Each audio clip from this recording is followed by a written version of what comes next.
साईं की बात। बच्चे, तुम ना हर किसी के आगे रोया मत करो। अपना दुख, अपना दर्द अपने अंदर रखा करो। देखो, हर कोई सही नहीं होता जिसके आगे तुम रोते हो ना। हर व्यक्ति वो नहीं होता जो तुम सोच रहे होते हो। तुम्हें ऐसा लगता है कि सामने वाला तुम्हारा दुख सुन रहा है, तुम्हारी बातों को सुन रहा है, तुम्हें समझ रहा है, लेकिन ऐसा नहीं होता मेरे बच्चे। अक्सर हर कोई सही नहीं होता, हर किसी का मन साफ नहीं होता। तुम जानते हो, कई लोग तुम्हारी बातों को सुनते हैं और पीठ पीछे जाकर ना तुम्हारी ही बातें उन लोगों से जाकर कहते हैं जो तुम्हें परेशान करते हैं, जो तुम्हें दुख दर्द देते हैं ना, फिर उनके पास जाकर वो कहते हैं और तुम्हारा मजाक बनता है, तुम्हारा मजाक उड़ाया जाता है। तो हर किसी से अपने दुख दर्द मत कहा करो, हर किसी के आगे रोया मत करो। सिर्फ अगर रोना है ना, अगर रोने का मन भी है, अगर मन को हल्का भी करना है ना, तो मेरे आगे, सिर्फ और सिर्फ मेरे आगे, या फिर कुछ एक दो लोग होंगे तुम्हारे आसपास जो तुम्हारे सच में अपने होंगे, जो सच में तुम्हारे करीबी होंगे, जो सच में तुम्हारा भला चाहते होंगे, जो तुमसे बहुत प्यार करते हैं ना, सिर्फ उन्हीं के आगे रोया करो, उन्हीं से कहा करो। और तुम्हें पुरस्कार मिलेगा, जरूर मिलेगा। जिस काम में तुम कर रहे हो ना, जिस क्षेत्र में तुम बढ़ रहे हो ना, उस क्षेत्र में तुम्हें पुरस्कार मिलेगा, जरूर मिलेगा। और सुनो, कुछ कुछ चीजों को ना खुशी से मनाया करो। छोटी छोटी खुशियां भी होती है ना, उसे यूं ही मत अपने हाथों से जाने दिया करो, उसमें भी खुश हुआ करो। क्योंकि जिंदगी ना खुशी हर किसी के जीवन में नहीं देती। सबके जीवन में चीजें आती हैं, लेकिन हर कोई उसे कभी जीता है और कोई नहीं जीता। तो तुम जीने वाले बनो, खुशियों को जीना सीखो मेरे बच्चे। चाहे वो खुशी छोटी हो या बड़ी हो, हर खुशी में खुश हो ना, हर जिंदगी में आनंद लो ना।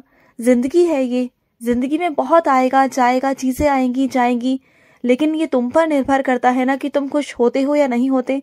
तो खुश हो जाया करो।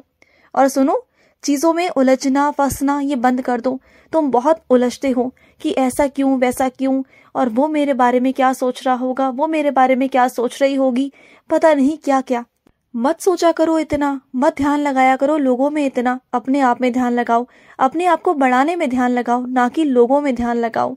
तभी तो आगे बढ़ोगे। और तुम्हारी दिक्कत पता है क्या है, कि तुम एकदम से ना बड़ा बनना चाहते हो, लेकिन तुमने कभी उन लोगों को देखा है क्या जो बहुत मेहनत कर कर आगे बढ़े हैं, जो बहुत मेहनत की है, उन्होंने बहुत संघर्ष किए हैं, अपनी जिंदगी में अनुशासन को लेकर आए हैं, तब जाकर ना वो उस चीज को पा पाए हैं जो वो पाना चाहते थे। उनकी कोशिशें तुम्हें दिखाई नहीं दी, लेकिन तुम बस ये चाहते हो कि बस तुम जिस राह पे चल रहे हो ना, कि तुम वहां पर पहुंच जाओ और जल्द से जल्द पहुंच जाओ। ना तुम ढंग से सो पाते हो, ना ढंग से उठ पाते हो। क्या है ना, तुम्हारी चीजें अलग है, तुम्हारा स्वभाव अलग रहा है मेरे बच्चे। तुम पहले बहुत सोते थे और आज तुम सोते नहीं हो, तुम्हें थकावट महसूस हो रही है ना, तो सुनो मेरी बात को। तुम्हें ऐसा लग रहा है कि काम बहुत ज्यादा है और समय बहुत कम है, तो ऐसा मत करो।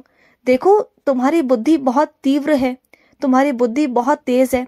अगर कोई तुमसे ऐसा कहता है ना कि उम्र के हिसाब से तुम्हारी बुद्धि बहुत कम हो गई है, या तुम्हें समझ में नहीं आता, या तुम्हारी याददाश्त बहुत कम है, तो ऐसा कुछ भी नहीं है, कुछ भी नहीं है ऐसा।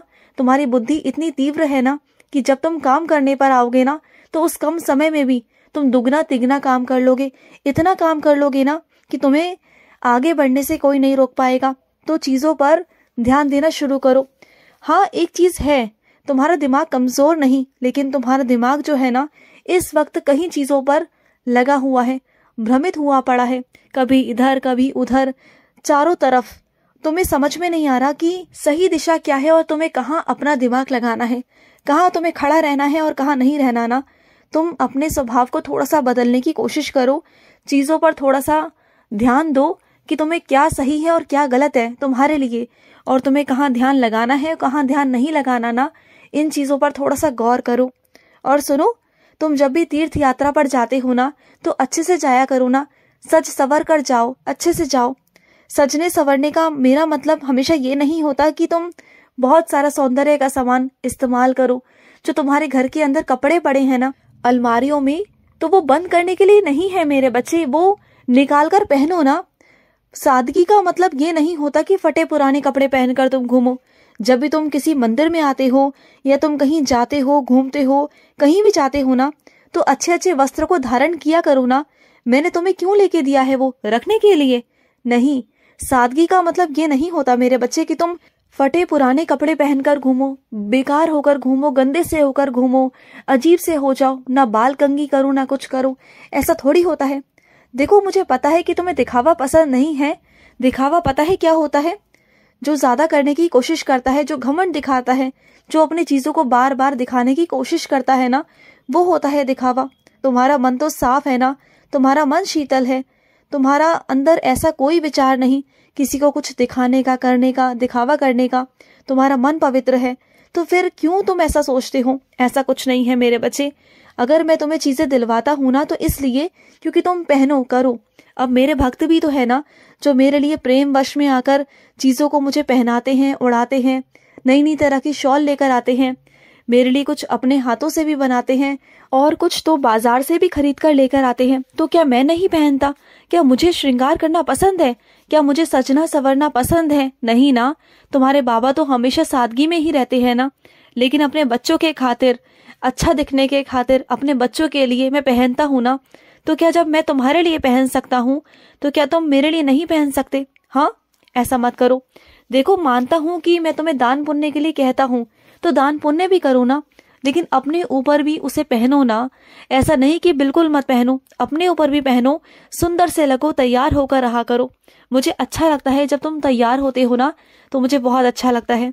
तुम्हारे मन को भी अच्छा लगेगा, पहना करो। और सुनो, तो तुम देवी की आराधना करना चाहते हो ना, तो देवी की आराधना करो ना। सिर्फ मंत्र या पाठ करने से ही ना देवी प्रसन्न नहीं होती। जब तुम्हारे पाँव के नीचे कभी कोई कागज आ जाए, कभी कोई कलम आ जाए ना तुम्हारे पाँव के नीचे, तो उसे उठाओ, उसे माथे से चूमो और उसके बाद ना उसे उठाकर ऊपर रखो, क्योंकि वो एक इज्जत है, एक मान सम्मान है उनका। वो लक्ष्मी माँ की आराधना है, एक तरह से उनकी पूजा है। अगर उनकी सच में तुम मान सम्मान करते हो, उनके रूप को पूजते हो ना, तो उनकी जो भी चीजें हैं ना, जिस रूप में उनकी चीजों को पूजा जाता है ना वास्तविकता में, तो उन चीजों को पूजा करो मेरे बच्चे। धन का भी सम्मान किया करो, क्योंकि धन भी लक्ष्मी माँ का ही तो रूप है ना। धन की भी तुम्हें बहुत आवश्यकता होती है ना, तो धन तो वही देती है ना, लक्ष्मी माँ। उनका भी सम्मान करो। और जहाँ जरूरत ना हो ना, वहाँ बिना डरे निडर होकर जियो ना। वहाँ जो कहना है कहो, बिल्कुल कहो। और जहाँ प्यार बरसाना है, वहाँ प्यार भी बरसाओ। दुर्गा माता का भी सम्मान करो इस तरीके से, क्योंकि दुर्गा माता प्यार की देवी है और वो गुस्से वाली भी बहुत है। जहाँ कोई गलत करता है ना, तो वो वहां पर बोलती भी हैं, गुस्सा भी करती हैं। और जहां पर प्यार बरसाना होता है ना, तो वहां ममता भी बरसाती है। तो तुम करो ना माँ का। अगर तुम मंत्र जाप करोगे ना, तो उससे तुम्हें बहुत लाभ ही मिलेगा, बहुत लाभ मिलेगा, तुम्हारे जीवन में उतरेगा। और हर तरीके से ना तुम माँ की आराधना करना सीख जाओगे। तुम माँ को प्रसन्न कर लोगे ना, तो सब कुछ तुम्हारे जीवन में आ जाएगा। मैं और माँ, हम दोनों मिलकर तुम्हारे जिंदगी में अच्छा ला देंगे, बहुत अच्छा होगा। और बस तुम्हारा जो विश्वास है ना, वो नहीं टूटना चाहिए। तुम्हारा जो विश्वास है ना, वो बहुत अहम भूमिका निभाता है। तुम जिस दाव को खेल रहे हो ना, अपनी जिंदगी में आगे बढ़ रहे हो ना, जिन चीजों पर विश्वास कर कर, माँ पे विश्वास कर कर, मुझ पे विश्वास कर कर, जिन फैसलों को तुम ले रहे हो ना, तो तुम्हारे विश्वास में कमी नहीं आने दूंगा। तुम्हारे विश्वास में बढ़ोतरी होगी और साथ ही साथ तुम्हारे विश्वास की जीत भी होगी। तुम जिन कारणों से आगे बढ़ रहे हो, जिस बलबूते पे तुम आगे बढ़ रहे हो, जिस बल पर तुम आगे बढ़ रहे हो, जिस विश्वास पर तुम आगे बढ़ रहे हो ना, वो विश्वास तुम्हारा बना रहेगा। और बहुत निकटतम भविष्य में तुम वो सब प्राप्त कर पाओगे जो तुम चाहते हो। जो तुम्हारा मन है ना, वो सब मिल जाएगा तुम्हें। और तुम्हें लग रहा है ना कि ये शत्रु कहाँ से पैदा हो गए, नए नए शत्रु कहाँ से आ रहे हैं, तो ये आ नहीं रहे मेरे बच्चे। ये तो शुरुआती दौर से थे, लेकिन कुछ चीजें तुम्हारे सामने पहले से नहीं लाई गई। ये सब कुछ रचा रचाया खेल है मेरे बच्चे, जो अब निकल कर बाहर आ रहा है। तुम जानते हो, जितनी तीव्रता से तुम मेरी पाठ पूजा कर रहे हो ना, उतना जल्दी जल्दी सब कुछ सामने आ रहा है। तुम्हारे सारे लोग, सारे शत्रु तुम्हारे सामने आ रहे हैं। तुम्हें दिखा रहा हूँ कि कौन तुम्हारा अपना है और कौन पराया है। खुश रहो। आज का साई संदेश समाप्त हुआ।